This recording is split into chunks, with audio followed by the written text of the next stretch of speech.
सुनाने का प्रयास करेंगे आपका कि इतिहास पढ़ा आंखें मूंदी और चैन से हम सब सो गए। खिलजी मुगलों को याद रखा बस सनातनी ही खो गए। क्या कायर थे हम लड़े नहीं? जैसे कि एक सवाल कि क्या मतलब कोई था ही नहीं हिंदुस्तान में। जैसे मैं आपसे हमेशा कहता हूँ कि ऐसा नहीं था, हमारे हिंदुस्तान वीर भूमि रहा है।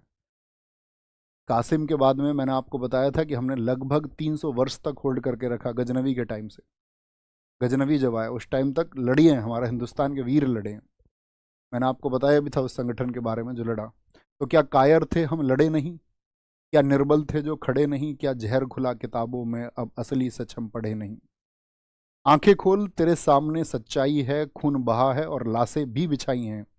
सनातन जिंदा क्यों? क्योंकि पुरखे कभी झुके नहीं। जौहर की लपटें इस बात की गवाही हैं। जौहर की लपटें इस बात की गवाही हैं। तो सुनो कहानी माँ पद्मिनी की, जिसने जौहर स्नान किया। आंख उठी जब खिलजी की, अपने शरीर को त्याग दिया। 1302 खिलजी निकला, मतलब 1303 पहुंचा तो 1302 निकला था वो आपका चित्तौड़ अभियान के लिए। 1302 खिलजी निकला, पद्मिनी को मैं पालूं, चित्तौड़ दुर्ग को फतेह करूं, मेवाड़ अधीन बना लूं। राजपूती मेरी दासी हो, कदमों में होगा केसरिया। रानी जो मेरी ना हुई, मैं नरसंहार मचा दूं। उस टिड्डी दल ने कूच किया और सिंह द्वार पर आधम के। तंद्राए सिंह भी गरज उठे, फिर एक लिंग की जय गूंजे। उस कुत्ते की क्या बिसात जो सिंही के संग सोना चाहता। आज मरेंगे मारेंगे, आज मरेंगे मारेंगे। मेवाड़ी सैनिक धधक उठे, ललकार उठी कि जाकर के मलेच्छों का सीना फाड़ो। जितने जमीन के ऊपर वो उतने ही भीतर गाड़ो।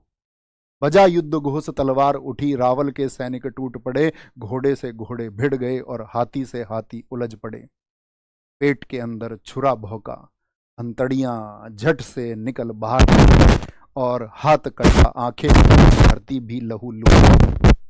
रक्तपात हुआ ऐसा कि बहाड़े की सेना कांप उठी। हाथ कांपते थे थर थर, टांगों के बीच से धार बही। धरती होगी लाल सुराही, कण कण वीर बखान करें। एक लिंगरा बेटा या खिलजी हाहाकार करें। रावल सी सेना साम महारी पार पड़े कोनी। जात दिखाई खिलजी ने, शांत हुई मां रणचंडी। फरमान आया चित्तौड़ की महारानी को दिल्ली भेजा जाए। ये दब की बात है जब मतलब मैंने कहा ना उनको कैंप में कब्जा कर लिया। मतलब ये फिक्शन है, इसमें बहुत सारी चीज़ें मैंने कहा जो कहानियां हैं उसी के आधार पर उसको गाया गया। मतलब वो ज़बरदस्त है। फरमान आया चित्तौड़ की महारानी को दिल्ली भेजा जाए, वरना रावल सीस को धड़ से अलग थल फेंका जाए। संदेश सुना सरदारों ने, आंखों में रक्त उतर आया। यहाँ पे एक शीर्षक आता है कि जो उस समय पर आपका गोरा थे वो मतलब शासन से थोड़ा खिन्न चल रहे थे। तो रानी पद्मिनी उनसे मुलाकात करती हैं और कहती हैं कि भाई अब तो मतलब राजपुताना की जो मर्यादा है उसके लिए लड़ने की बात है। तो वो कहते हैं मतलब खुद को तुच्छ बताते, कहते हैं जब आप नरेंद्र मिश्र जी की कविता सुनोगे तो उसमें जिक्र आएगा उनका, उसको सुनना और महसूस करना वहाँ पर। संदेश सुना सरदारों ने, आंखों में रक्त उतर आया। गोरा की शमशीर उठी, बादल की तन गई थी काया। बोले रानी सा आज्ञा दो, छाती पे चढ़ के नाचेंगे। जितने भी आएंगे एक एक करके काटेंगे। दिल्ली पहुंचा दूत, बोला पद्मिनी मिलने राजी है। 700 दासियां संग लिए सुल्तान से मिलने आती हैं। उछल पड़ा सुल्तान जगह से, उछल पड़ा सुल्तान जगह से। खुशी का कोई ठोर ठिकाना ना रहा। महल सजा दो इत्र लगाओ, मिलन की वेला आई है। मिलन की वेला आई है। और डोलों में तो वीर छुपे थे, किसी को ना कोई शंका थी। खिलजी की छाती पर चढ़ के फूकनी उसकी लंका थी। मेवाड़ी वीर किले में आए, नरसंहार मचा डाला। एक अकेला 10 को काटे, मौत का खेल रचा डाला। रतन सिंह जी जब आपका कैद में है तो उसको कहते हैं रतन सिंह जी को मुक्त किया, गोरा सिंह उनकी ढाल बने।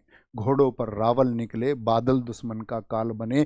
काका और भतीजा दोनों ऐसा रण दिखलाते थे। काका और भतीजा दोनों ऐसा रण दिखलाते थे, जिस दिशा में वो निकल पड़े लाशों के ढेर लगाते थे। बड़ा हरसाया था जफर खान।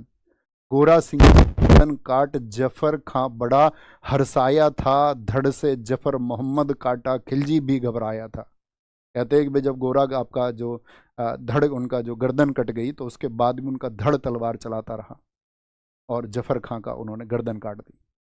गढ़ में पहुंचे महाराणा जी पर आज आंखों में पानी था पद्मिनी रावल देख रही, कुछ ही क्षण शेष बचे मृत्यु सर पर खेल रही। तो इसका वो है जब आपका कॉन्टेक्स्ट की मतलब उसके बाद में तो उनको वो मुक्त करा के ले ही जाते हैं। तो सुनना तुम इसको, मतलब जरूर सुनना एक बार। गोरा बादल खूब लड़े, वो खून बड़ा अभिमानी था। रजपूती माताओं ने हंस हंस कर बेटे वारे थे, धर्म के खातिर लड़ने में मेवाड़ का ना कोई सानी था। लाखों की सेना ले खिलजी मेवाड़ गया था, पर्वत सा सीना ताने प्रबल चित्तौड़ खड़ा था। रावण सा रानी ना देखे, पद्मिनी रावल देख रही, कुछ ही क्षण अब शेष बचे थे, कुछ ही क्षण अब शेष बचे थे, मृत्यु सर पर खेल रही। हर जन्म बनूं छत्राणी, हर जन्म रावल से आप मिले, हर जन्म मिले मेवाड़ धना, हर जन्म सनातन राग मिले। स्वाभिमान ये अमर रहेगा, अमर रहेगी ठकुराई, दाग लगे ना दामन पर, आज्ञा जौहर की आज मिले। तो जब वो अपने पति यानी कि राणा रतन सिंह जी से आपका जौहर की परमिशन मांगती हैं कि भाई अब अंतिम समय आ चुका है और अपनी मर्यादा को बचाने के लिए इसके अलावा कोई अन्य विकल्प नहीं बचा है, ठीक है। तो सुनना तुम इसको, मैं ये कहूँगा एक बार, मजा आएगा तुम्हें, लगेगा कि हाँ कुछ उत्साह, वीर रस होता है ना, वीर रस इसी को कहते हैं। तो दक्षिण अभियानों